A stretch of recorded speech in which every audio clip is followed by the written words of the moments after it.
Welcome back everybody to another How to SFM tutorial. It's been a minute since I've done one of these, so I might be a bit rusty, but pretty much this is going to be a big one. So, part 4. This is everything we're going to go over. I'm going to list it now.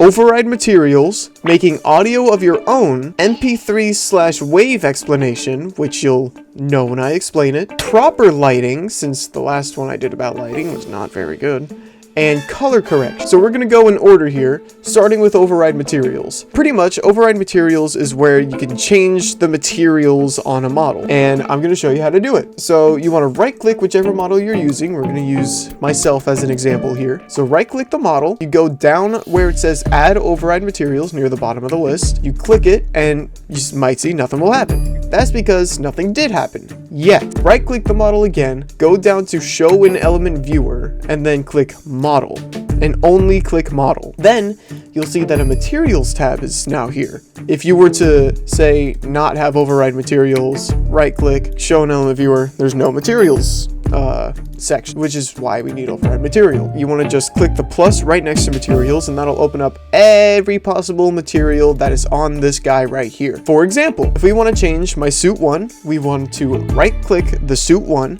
go down to Add Attribute, and then click String. What you want to then do is get rid of where it says New Attribute, type in $, which is where the 4 is. You hold Shift and type 4, and then type without capital or space, base texture. Doing that will completely remove the texture. To put down any other material you may want, for now we're just going to use basic white material, and there you go. You've successfully changed to the material on a model. Now you may also notice that it don't look really white, it looks more gray. That is true. And if you're wondering how to also change the color of said materials, you want to right click whichever material you just changed, again go to Add Attribute, and then click Color. Then you want to put down the $ again and type color, and then, oh, hey, I'm back to normal. But actually, it adds this little color tab, which if you click on, it opens up this whole menu of colors, which most of it you don't need to worry about. So say I wanted my black suit to be blue. Bada bing, bada boom. It's bright blue now. If you have the basic mind capacity of knowing what colors make what, I've been asked a lot on how to get rid of the whole shiny, or like why it's so shiny. Say it's super zoomed in and it's like this. Very simple way to fix that. Go back to the element viewer, model, materials, and say I didn't want my suit to be so shiny anymore, right? So you want to right click it again, add attribute, go to float this time, and then this is gonna sound real weird, $Fong Boost, and then click enter, and now I am invisible, basically. Disable lighting, it's still there, but it has zero reflection, zero shine to it at all. And you can change how shiny it is by going like 0.1 or 0.2, or you know, like you can type 20 for example, and yeah, so that's pretty much how you do override materials and Fong Boost. So yeah, let's move on to the next part, shall we? So we're going to be moving on to making your own audio. So I already have a couple of things prepared. I already have the audio that I've downloaded from YouTube. And in case you're wondering, I've put a link in the description of the link I use to download YouTube videos into MP3s. So no need to worry there. And I have Audacity open, which is what you will be using to convert your audio. So once you have that downloaded, literally all you got to do is just search up Audacity, download, whatever, if you don't have it already. And once you have it downloaded and open, you go ahead and just drag the audio file into here. Make sure it's an MP3, by the way. And then once you have it, you can either oh my god, my ears. You can either cut it up at certain areas, or you can just straight up go to File, Export as WAV, and then pick whichever thing you want to do. We'll just do downloads, for example, and just press enter. Just like that, the audio has been exported into a WAV file. And now the way you get the WAV file into SFM sound is different for everyone. But basically, you want to go to whatever drive you have, or like your SFM downloaded at, go to Steam Library, Steam Apps, Common, then search for Source Filmmaker, Game, and then User Mod.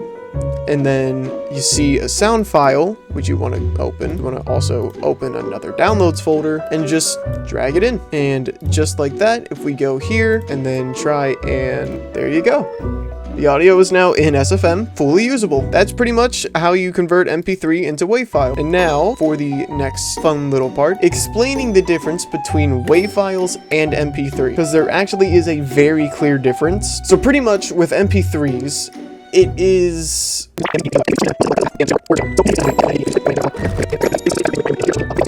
So yeah, that's pretty much the difference between WAV and so next up is proper lighting. Okay, in my first ever tutorial video, I had explained simple lighting and how you can do it. That is outdated as hell, because since then I have taught myself a completely new way of doing lighting. So let me just post this guy up real quick.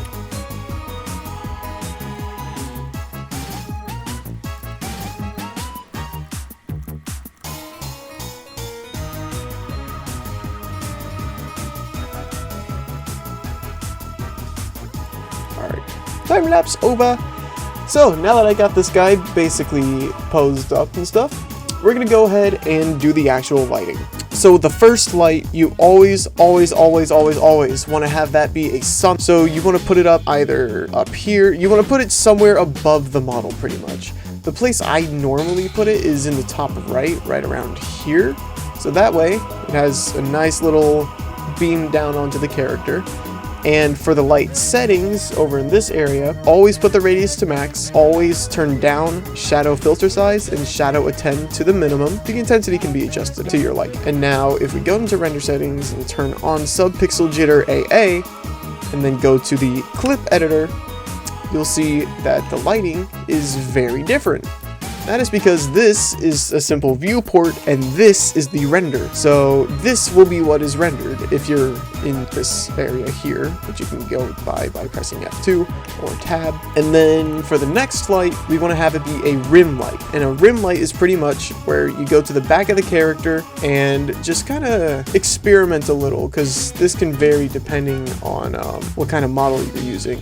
But pretty much just copy these settings that I have here. And if I go here, you'll see, it's pretty bright in the back. If I go into the clip editor, you'll see it has a very nice and refined outline. And we can go ahead and change the color of this to be blue, because I think my OC looks best in blue. Then we'll also go ahead and set the first light to be blue. Yeah, look at that. That is peak. If the rim light doesn't completely cover the model, you could go ahead and copy the same light and just move it to the other side of the model, and now it is much better. That's how basic lighting is. But if you want to go all out, you can also go ahead and add like glowing lights to the outside of the eye to give it that little perk.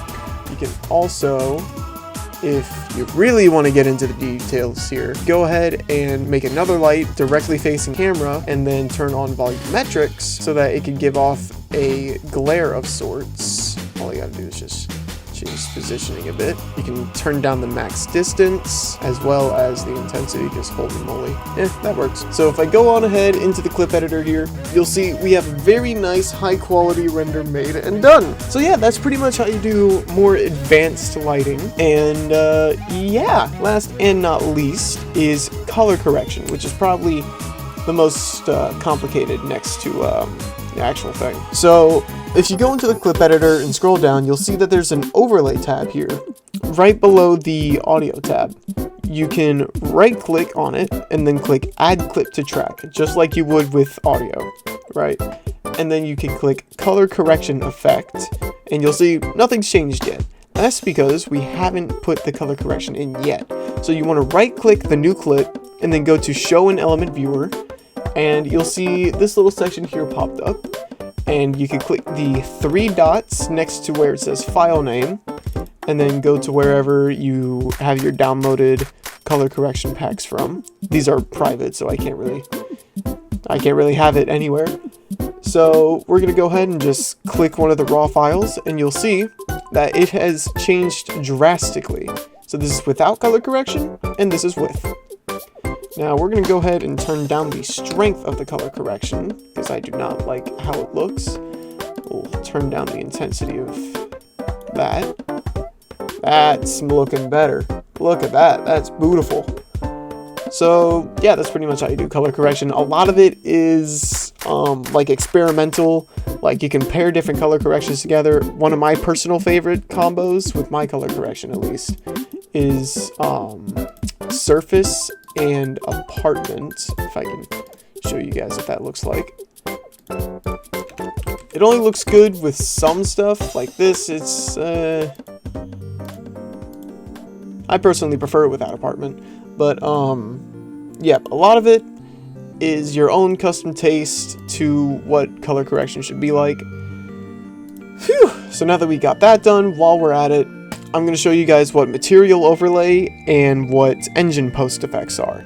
So this is all also in the overlay section where you put in color correction. So add clip to track, and you'll see engine post and material overlay. We're going to go through engine post first because it's faster. And you'll see something's definitely changed with the render. So you want to go into where, again, right click, show an element viewer, and you'll see all these different options. You got local contrast, noise, vignette, bloom, which you don't really have to worry about, mute, which just toggles on and off, and then desaturation and TV gamma. I am personally a sucker for the TV gamma, and I do not like the local contrast, not one little bit. And yeah, again, a lot of it is experimental. I highly suggest messing around with this with one of your renders. So now that we're done with that, we're going to go ahead and move on to the material overlay effect, which by now you should know how to get to it. And you'll see this neat little menu. 90% of this you don't have to worry about. Just click the 3 dots, and pretty much any material you have will pop up here. I usually only use this for different aspect ratios.